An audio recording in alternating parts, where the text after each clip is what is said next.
Hello. അപ്പോൾ എല്ലാവർക്കും JR കിച്ചണിലോട്ട് സ്വാഗതം. അപ്പോൾ ഇന്ന് വന്നിട്ടുള്ളത് നല്ല സിമ്പിൾ ആൻഡ് ടേസ്റ്റി ആയിട്ടുള്ള ചിക്കൻ ചുക്കയുടെ റെസിപ്പി ആയിട്ടാണ്. വളരെ സിമ്പിളാണ്, ഞാൻ ഇപ്പോഴാട്ടോ അറിയണത്. ശരിക്കും പറഞ്ഞാൽ ഒന്നും വേണ്ട, കുറച്ച് സൺഫ്ലവർ ഓയിൽ ഒഴിക്കുക, അത് ചൂടായി കഴിഞ്ഞാൽ സബോള ഇടുക, എന്നിട്ട് നല്ല ഗോൾഡൻ ബ്രൗൺ കളർ ആവണം വരെ തന്നെ ഫ്രൈ ആക്കി എടുക്കുക. ഫ്രൈ ആക്കി എടുക്കുമ്പോൾ എപ്പോഴും ലോ ഫ്ലെയിമിൽ ഇട്ടിട്ട് ഫ്രൈ ആക്കാം. കുറച്ച് നേരം എടുക്കും, അതേപോലെ തന്നെ നല്ല ക്രിസ്പി ആവുകയും ചെയ്യും നമ്മുടെ സബോള. അപ്പം തന്നെ അതിലോട്ട് ലേശം നമ്മൾ ഉപ്പും കൂടി ഇട്ടിട്ട് ഇതിങ്ങനെ ഫ്രൈ ചെയ്യാൻ വേണ്ടി നമ്മൾ സൈഡിലോട്ട് മാറ്റിച്ചിട്ടുണ്ട്. അതിനിടയിൽ ഇതിലോട്ട് ചെറിയൊരു മസാല വേണം. അതിന് വേണ്ടിയിട്ട് ഇഞ്ചി, വെളുത്തുള്ളി, പിന്നെ നമ്മുടെ തക്കാളി. ഈ തക്കാളി നമ്മൾ അരച്ച് ചേർത്ത് കൊടുക്കുമ്പോൾ പ്രത്യേക ടേസ്റ്റാണ് കേട്ടോ. അപ്പോൾ അതന്നെ നമ്മൾ മസാലക്കൂട്ടിലൂടെ ചേർത്ത് കൊടുക്കുന്നുണ്ട്. പിന്നെ കുറച്ച് ഗരം മസാല സ്പൈസസും ഒക്കെ ആഡാക്കിയിട്ടുണ്ട്. എന്നിട്ട് ഇത് നേരെ തന്നെ നമ്മൾ മൂടി വെച്ചിട്ട് നല്ല രീതിക്കൊന്ന് അരച്ചെടുത്തിട്ട് വരാം. നല്ല പേസ്റ്റ് ആക്കണം. തക്കാളിയൊക്കെ എല്ലാതും അരഞ്ഞ് കുട്ടപ്പന്മാരാവണം. അപ്പോൾ ഏതായാലും അരഞ്ഞ് കിട്ടിയിട്ടുണ്ട്. ഇനിയും ഇതും സൈഡിലോട്ട് മാറ്റി വെക്കുക. അതിൻ്റെ ഇടയിൽ തന്നെ നമ്മൾ ഒനിയൻ, അത് നന്നായിട്ട് സവോള നന്നായിട്ട് ഫ്രൈ ആയി വന്നിട്ടുണ്ട്. അപ്പോൾ അത് നമുക്ക് നേരെ തന്നെ ഈ ഒരു പാത്രത്തിലോട്ട് മാറ്റി കൊടുക്കുക. കണ്ടില്ല, അതിൻ്റെ കളറിനെ നല്ല ബ്രൗൺ കളറായിട്ടുണ്ട്.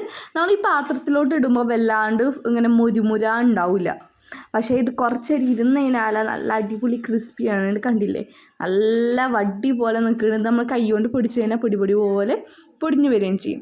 ഇനി നമുക്ക് ചിക്കനിലോട്ട് മസാല ചേർത്ത് കൊടുക്കുക. അതിന് വേണ്ടി ചിക്കൻ കൊടുക്കുന്നുണ്ട്. ആ ചിക്കന് മേലെ ഒന്ന് ജസ്റ്റ് ഒന്ന് വരഞ്ഞു കൊടുക്കണം കേട്ടോ, ആ മസാല ഉള്ളിലേക്ക് പിടിക്കാൻ വേണ്ടിയിട്ട്. ഫസ്റ്റ് തന്നെ മിക്സിയിൽ അടിച്ച് വെച്ചിരിക്കുന്ന ആ തക്കാളിയുടെ ഒരു മിക്സ് ഉണ്ടല്ലോ, അത് ചേർത്ത് കൊടുത്തിട്ടുണ്ട്. അതിനുശേഷം മഞ്ഞൾപ്പൊടി, 2 teaspoon Kashmiri red chilli. Kashmiri ചേർത്ത് കൊടുക്കുന്നത് നല്ലൊരു കളറിന് വേണ്ടിയിട്ടാണ് കേട്ടോ. നിങ്ങൾക്ക് എരിവ് കൂടുതൽ ഇഷ്ടമുള്ളവരാണെങ്കിൽ കുരുമുളക് പൊടി ലേശം കൂട്ടി ചേർത്തോളാം. ഞാൻ വളരെ കുറച്ച് ചേർത്ത് കൊടുത്തിട്ടുള്ളൂ. പിന്നെ പെരിഞ്ചീരകപ്പൊടി ഇത്രയും ചേർത്തിട്ട് നല്ല രീതിക്ക് മിക്സാക്കി എടുക്കുക. ഫസ്റ്റ് ഞാൻ സ്പൂൺ കൊണ്ടൊക്കെ മിക്സാക്കുക, കൈ നീറണ്ടെന്നൊക്കെ വിചാരിച്ചു. പക്ഷേ എത്ര ആയാലും കൈ കൊണ്ട് കുഴച്ചിട്ട് ആ ഒരു മിക്സ് ആവില്ല. എന്തായാലും സ്പൂൺ കൊണ്ടാക്കി കഴിഞ്ഞാൽ റെഡി ആവില്ലല്ലോ. കാരണം കൈ കൊണ്ട് തന്നെ വീണ്ടും മിക്സാക്കി, എന്നിട്ട് നമ്മൾ സബോള ഫ്രൈ ചെയ്തതും കൂടി ഇതിലോട്ട് ആഡ് ചെയ്തിട്ട് വീണ്ടും നല്ല വൃത്തിക്ക് കൈ കൊണ്ട് തന്നെ മിക്സാക്കി എടുത്ത്, കൈ കൊണ്ട് മിക്സാക്കുമ്പോഴാട്ടോ കറക്റ്റ് ആ ചിക്കൻ്റെ എല്ലായിടത്തും എത്തുന്ന. സ്പൂൺ കൊണ്ട് അത്രയ്ക്ക് ഉണ്ടാവണില്ല. പിന്നെ കൈ കൊണ്ട് തന്നെയാണ് ചെയ്യാമെന്ന് വെച്ച് അതിൻ്റെ ഇടയിൽ നമ്മൾ ഉപ്പിടാൻ മറന്നുണ്ട്. അപ്പോൾ ആദ്യം ഉപ്പിട്ട് നോക്കിയപ്പോൾ അയ്യോ കൂടുതലാണ് പറഞ്ഞിട്ട് ബാക്കി അതിലേക്ക് ഇട്ട് പിന്നെ പാത്രത്തേക്ക്. പക്ഷേ വീണ്ടും മിക്സ് ആക്കിയപ്പോൾ ഉപ്പ് കുറവായിരുന്നു. അതിന് നിങ്ങൾ ആവശ്യത്തിന് ഉപ്പിട്ട് കൊടുക്കാം കേട്ടോ. അപ്പോൾ ഏതായാലും ഇതൊക്കെ ചേർത്തുണ്ട്. ഇനി നമുക്ക് 1 മണിക്കൂർ റെസ്റ്റ് ചെയ്തതിന് ശേഷം വേണം ചീനച്ചട്ടിയിലോട്ട്, അതായത് നമ്മൾ ഒനിയൻ ഫ്രൈ ചെയ്ത സെയിം ചീനച്ചട്ടി തന്നെ കേട്ടോ, അതിലോട്ട് ഗരം മസാല സ്പൈസസ് ഒന്നങ്ങനെ ചേർത്ത് കൊടുക്കുക. അതിനുശേഷം കുറച്ച് കറിവേപ്പില, ഒരു 2 തണ്ട് കറിവേപ്പില കേട്ടോ. ഇവിടെ വീട്ടിൽ ഉണ്ടായതുകൊണ്ടാണ് ഇത്രയും കുഞ്ഞ ഇലകൾ കേട്ടോ. അവ 2 തണ്ടോളം എടുത്തിട്ടുണ്ട്. അതിലോട്ട് നമ്മൾ ചിക്കന് മാരിനേറ്റ് ചെയ്തത് ചേർത്ത് കൊടുക്കുക. എന്നിട്ട് ഒന്നുണ്ട് അമർത്തി വെച്ച് കൊടുത്തതിന് ശേഷം വേണം നമ്മൾ വെള്ളം ഒഴിച്ച് കൊടുക്കാൻ. വെള്ളം ഒഴിച്ച് കൊടുക്കുന്നത് നമ്മൾ ചിക്കൻ മസാല പുരട്ടി ആ ഒരു പാത്രം ഉണ്ടല്ലോ, അതിലേക്ക് കുറച്ച് ഒഴിച്ചിട്ടൊന്ന് ചുഴട്ടിപ്പാർന്ന് ഒഴിച്ച് കൊടുക്കുകയാണ് ചെയ്തത്. എന്നിട്ട് ഇതൊക്കെ ചേർത്തിട്ട് നല്ല രീതിക്കൊന്ന് തള വരണമെന്ന് കണ്ടാൽ മൂടി വെച്ചിട്ട് നമുക്ക് എല്ലാ സൈഡും ഒരു 3 മിനിറ്റ് ഒന്ന് കുക്ക് ചെയ്തെടുക്കാം. ആ 3 മിനിറ്റ് തന്നെ മതി. ടോട്ടലി ഒരു 6-7 മിനിറ്റൊക്കെ എടുക്കുന്നുണ്ട് കേട്ടോ. ആ ഒരു ടൈം കഴിഞ്ഞാൽ തന്നെ ചിക്കൻ അടിപൊളിയിട്ട് കുക്ക് ചെയ്ത് മസാലയൊക്കെ സൂപ്പറാണ് കേട്ടോ. കണ്ടില്ലേ, ഇപ്പം തന്നെ എണ്ണൊക്കെ തെളിഞ്ഞ് സെറ്റായിക്കണം. ഇപ്പോൾ ഏതായാലും 6 മിനിറ്റ് കഴിഞ്ഞിട്ടുണ്ട്. ഇനി 7ാമത്തെ മിനിറ്റ് നമ്മൾ തുറന്ന് വെച്ചിട്ടാട്ടോ വേവിക്കണത്.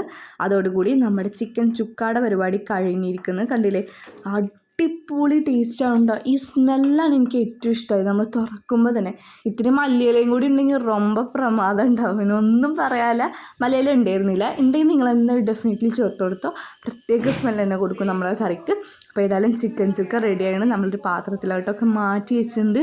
അടിപൊളിയാണ്. ഇത് നമുക്ക് നെയ്ച്ചോറിൻ്റെ കൂടെ കഴിക്കാം, പൊറാട്ടയുടെ കൂടെ സെറ്റ് ആയിരിക്കും, പിന്നെ കുബൂസിൻ്റെ കൂടെ, ചപ്പാത്തിയുടെ കൂടെ, എല്ലാത്തിനും കൂടെ അടിപൊളിയായിരിക്കും. വെള്ളപ്പത്തിൻ്റെ കൂടെയൊക്കെ സൂപ്പറായിരിക്കും കേട്ടോ.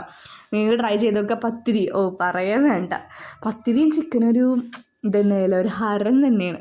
അപ്പോൾ ഏതായാലും നമ്മൾ ചിക്കൻ ചുക്ക കഴിഞ്ഞിട്ടുണ്ട്. അപ്പോൾ എല്ലാവരും ഒന്ന് ട്രൈ ആക്കിക്കോട്ടോ.